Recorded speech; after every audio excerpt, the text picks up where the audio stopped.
Welcome to the TrueMindShifter channel. Our focus today is answering the questions that are likely on your mind about true mind shifters. In our introductory video, we proclaimed being true mind shifters who promote support, empowerment, and love. Today, we set the stage. What does that mean? How do you know it's time to shift? Why does it matter so much? What gets in the way and how shifting is truly possible? This is the first of our weekly stories. In a few sessions, we will bring in a featured speaker, renowned clinical psychologist, Dr. Brian Robinson, to share his insights on this critical topic and a time in his life where he needed to shift his mind, in addition to how he's helped others. In the chat of each video, we'll include references for more support for our community. To amplify the goodness of this channel and help it reach more people, if you find this topic interesting, please like this video and follow our channel. Let's get to it.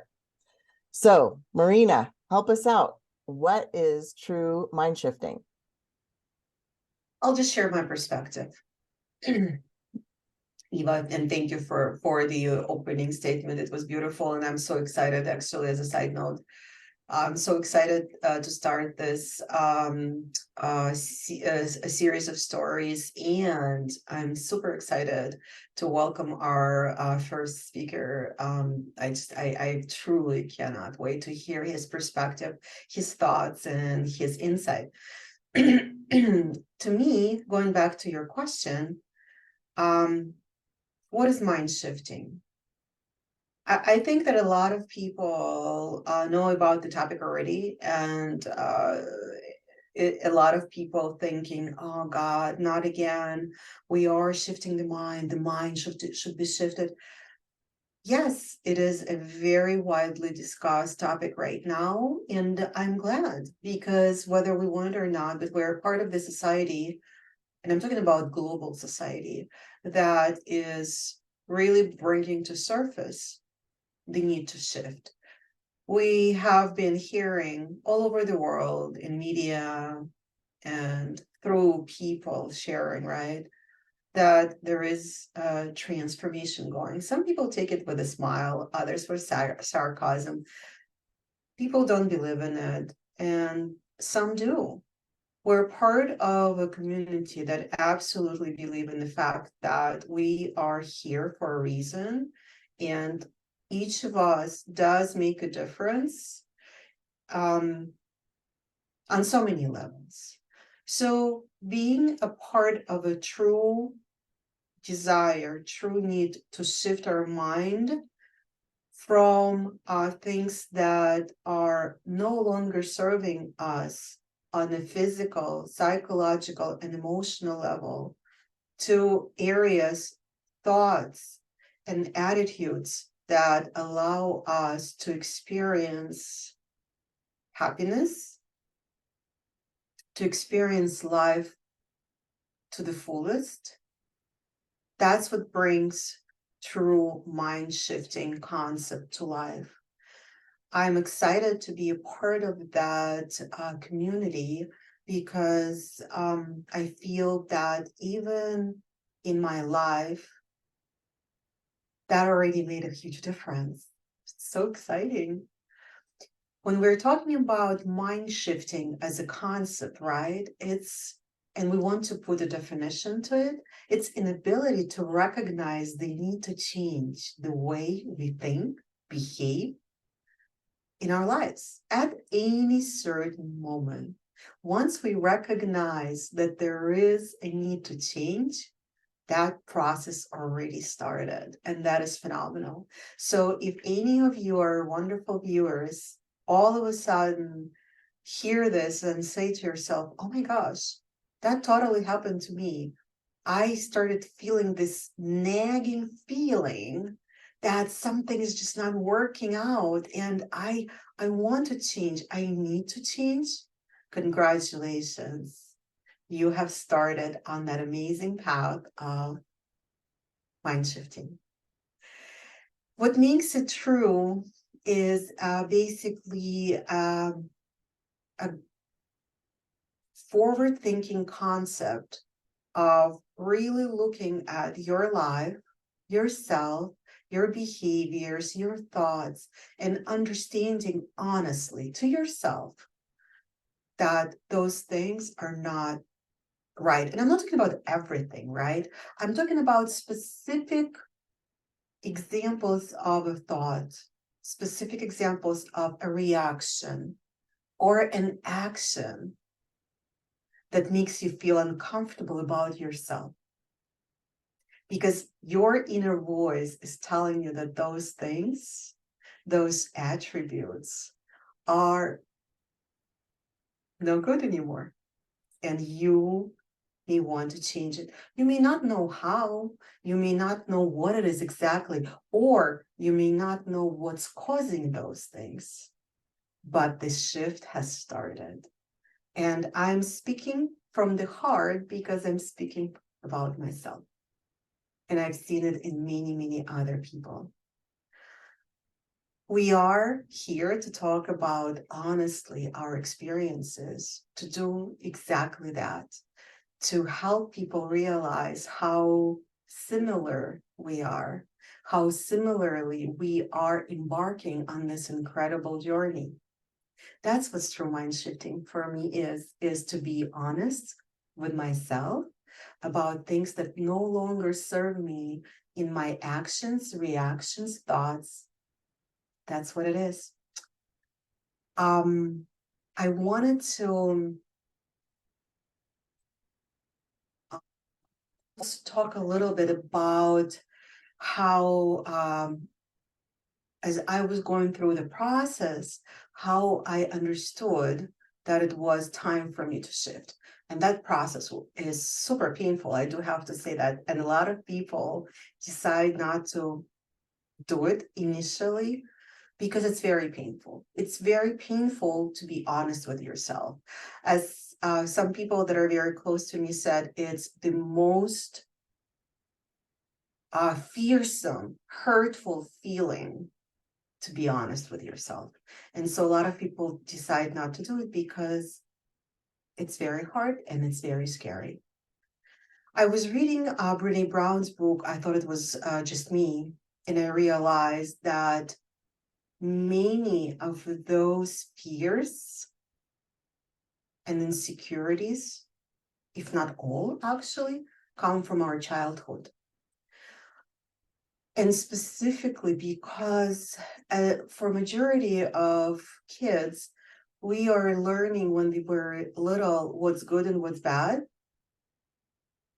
So if we need to acknowledge to ourselves that we did something wrong, that somehow is associated with a program that has been instilled in us when we were little or young, that if we had done something wrong, we're not good as people. So we start building our own stories in our minds to protect ourselves from feeling that we're not good. Because all of us as people, we want to be good people. That's my thoughts. What about you, Eva? What does true mind shifting means to you? Wow, Marina, thank you for speaking from your heart. And I want to be clear too, yes, we can plan our discussions. And at the same time, sometimes what we talk about and why we decided to do this channel is because as we start the conversation and we delve into things that we don't normally talk about at work or at home in a constructive way, in this exchange, we'll come up with things that we realize are really helpful for other people. So that's part of why we're doing this channel as well, as we realize the conversations we started having to get to know each other and support each other, we were shifting each other's minds, and through each other's observations, it was helpful. And sharing this with more people hopefully helps more than just a few people. So thank you, Marina. For me, I think of true mind shifting as a realization and a process where you choose to shift away from things that cause suffering in your heart and mind. And I see it as like lessons and learning and growth in life. So you could say true mind shifting, but it's also lessons and learning and growth in your life. When you know it's time is pretty straightforward in my mind, but all of this sounds way easier than it actually is. And I would say that the way you know it's time to shift is if you're on a merry-go-round or a repeated pattern where you're just coming back around, having the same conversation or the same negative dynamic keeps recurring. And when I say negative, there's pain, anger, fear, shame, things that are maybe depressing you or hurting you, and they keep repeating. That's when it's time to look at what there is to possibly shift. In my own life, again, because Marina was saying, these patterns come from, these issues come from our childhood. So they're in many ways very subconscious. So we're in this autopilot mode. And sometimes even for myself, as we do this work, I'm analyzing, and with the help of Marina and others, questioning what they see, asking them for input, because I'm just in this autopilot. So it helps me to have someone else's perspective to hear, hey, how did this sound? What do you see? I'm just doing it. What do you see? And hearing those observations has been really helpful. So in an example, for myself, focusing specifically on fear, because that's what we'll be zeroing in on these first few sessions. There's, for myself, a fear of making mistakes associated with being judged harshly. And even though I am not above mistakes, no one is, at times there are perfectionism tendencies, and it can be simple how it comes out, as simple as I made a mistake and then I explain why I made the mistake. Why not just fix the mistake? Oh, thank you for catching that. I'll correct it right now. Does everyone else need to know why I made the mistake? Why do I need to justify the fact that I made the mistake?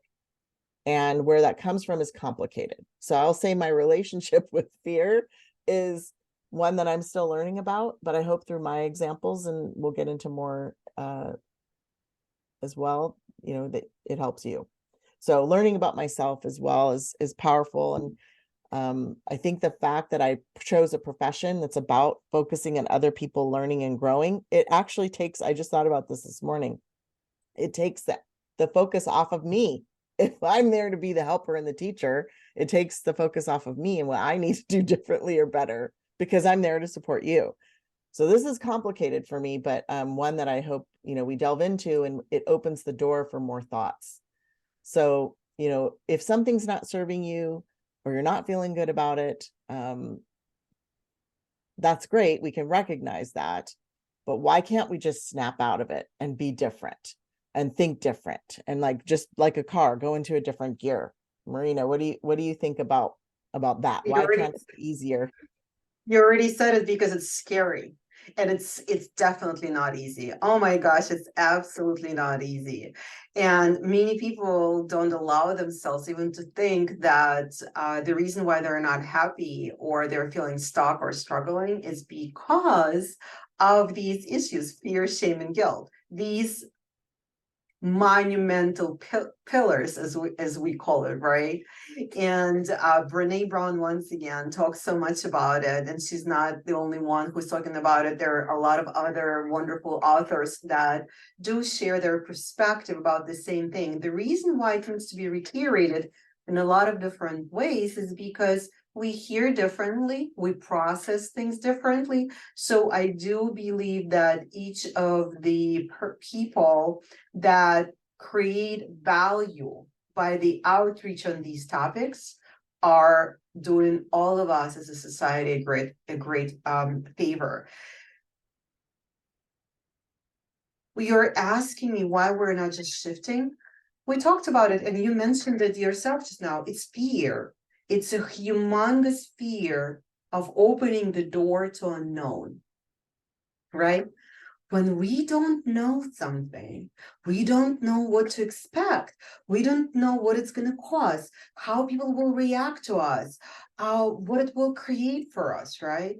And interestingly enough, as we starting these conversations, we're talking about the fact that these thoughts, we experience them in our personal life and we experience them in our professional life. You just mentioned that you went into profession to help people learn to be better because you didn't want to deal with your own issues. That's a phenomenal example of what all of us are doing. We are actually translating our personal insecurities, fears, guilt, shames into our professional life. The same thing as you were talking about the mistake. I was exactly the same, and I still am, quite honestly, sometimes before I catch it really well, because I'm still working on these issues, right? We can't just admit at work or in personal life, oh yeah, you know what, I made a mistake, I will do better next time, right? Because since the childhood, we were brought up to be good. We were brought up to do better, to be the best, right? To be the best, we have to be the best. People that are the best don't make mistakes, right? Wrong. We do. All people make mistakes, and that is wonderful because we learn from them. We learn from our mistakes. The problem is that when we feel insecure, when we still hear that program in our head that we made a mistake, so we're no good, no good.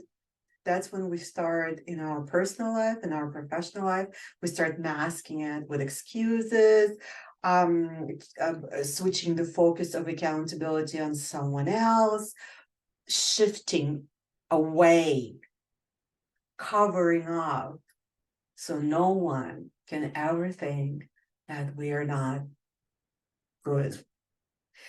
To give an example of how scary that is, in my life, I can give a great example.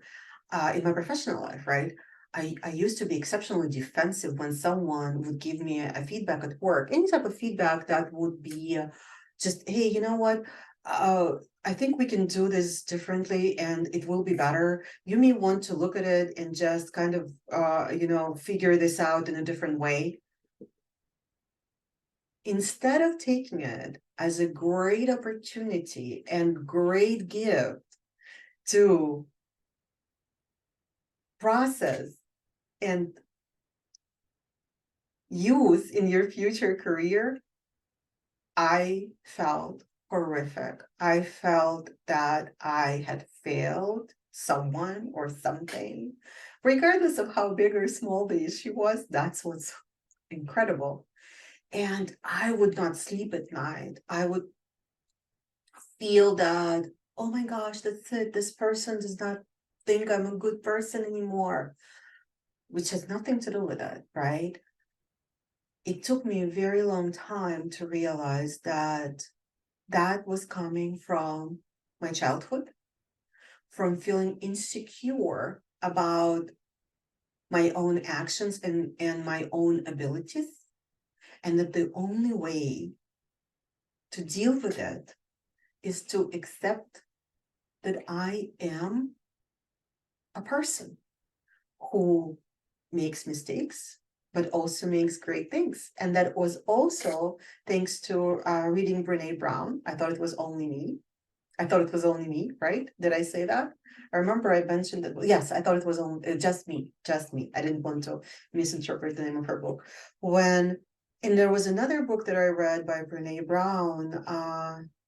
I think it was called Dare to Lead, where she said that she was talking to an audience and asking a question. How many of you do you think that people that work for you or with you are doing their very best? It hit me like a moving train. That's when I realized we're all doing our very best. And because of that, and I'm doing my very best. And if I'm making a mistake, that's because I didn't know something, or I didn't ask enough questions, and that's okay, because we live our life in learning. What about you, Eva? Have you had any situations, or how does that resonate with you? Yeah, thank you, Marina. I shared earlier the example of perfectionism, and then the like light bulb moment this morning as we were preparing of my whole career. So I might have to unpack that slowly. Focusing on other people's development meant I didn't have to focus on mine. Although I would say I worked a lot on myself. But this perfectionism, I could probably have countless examples, but I know that it might also be part of why I would procrastinate on certain things. But the perfectionism, I wonder sometimes if I'm in denial about what I do and don't do. And I'm not sure why yet. So maybe I'll start to uncover that. But at a high level, I'll just say perfectionism and the desire to be successful in my career. I do forgive myself for mistakes, but I'm still learning and realizing that I do get defensive. And so maybe we can add that in as an example of how is if you're getting defensive about things. Why? Why are you defensive? And we don't have simple answers sometimes. So, this is a process and a journey.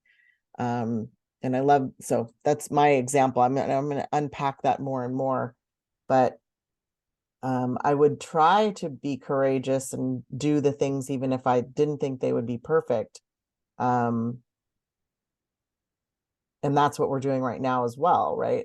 We've talked about this. I've been afraid of going into social media because of the nature of how people react with such toxic responses or very nitpicky criticisms. And that sort of turned me off from even wanting to be in this sort of format. But we'll talk more about, that and how we're working through our fear around that, or at least my fear as well. And you mentioned Brene Brown. There's a quote from her related to our fear. And it's a very interesting quote, or set of quotes and statements, because it also cautions you. So while it acknowledges the relationship we have with fear and how that really feeds into a lot of our behaviors, and we may or not be conscious of it, it's also a cautionary statement about you may be so ruled by fear that you don't really recognize your decisions that you're making because of it. So I'll share it right now. If you take people who are in uncertainty and you sell them certainty and give them an enemy to blame for their pain, you can get away with just about anything. You just completely villainize it or that. So while she's not saying fear explicitly, uncertainty is a situation where a lot of fears bubble up, right? The fear of the unknown, uncertainty. Like if you were sick and you didn't know what your diagnosis was, sometimes it's that uncertainty part, not knowing what it is, that makes it very challenging. But once you know, it's like, okay, that's the thing I can go after. That's the certainty. So fear is a very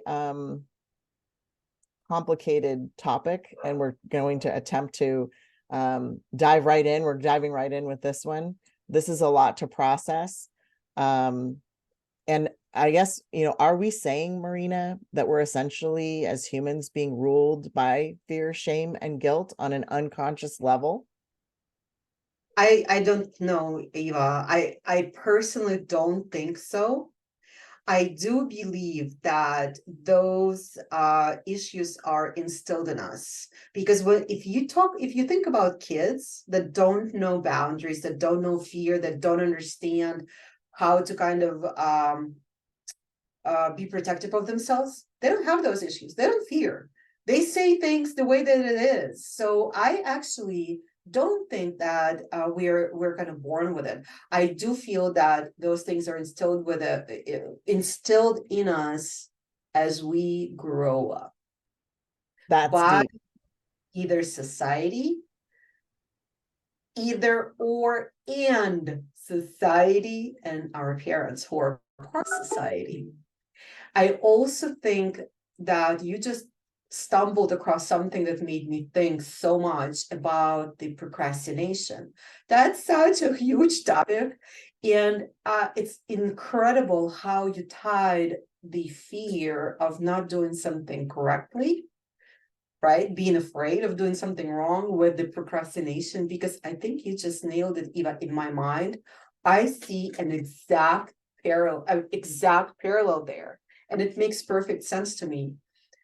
I sure hope that so many people that will listen to us, will listen to this episode, the light bulb will go on in their head like it did in mine right now. It is incredible. I do want to, if that's okay, to kind of, so to answer your question, no, I don't think that we're born with it. I think it is programmed, and that's why you hear me talking about the program very often, because I do believe that majority of the things that are not naturally supportive of our mind, our soul, and our body, they're programmed into us. And I'm going to keep saying that, and because I am working on my own programs, and as I demolish or delete those programs, I do see the results, and it makes me happy, and I want you to be happy, and I want other people around me to be happy, because that's what true life to your fullest is. And maybe as we are kind of wrapping up right now, I would like to share this incredible quote from Theodore Roosevelt's speech. Theodore Roosevelt, the president, one of the presidents of the United States, the speech he delivered in Yonkers, New York, in 1910. It is one of the mostly quoted speech in the history of the speeches of the last century.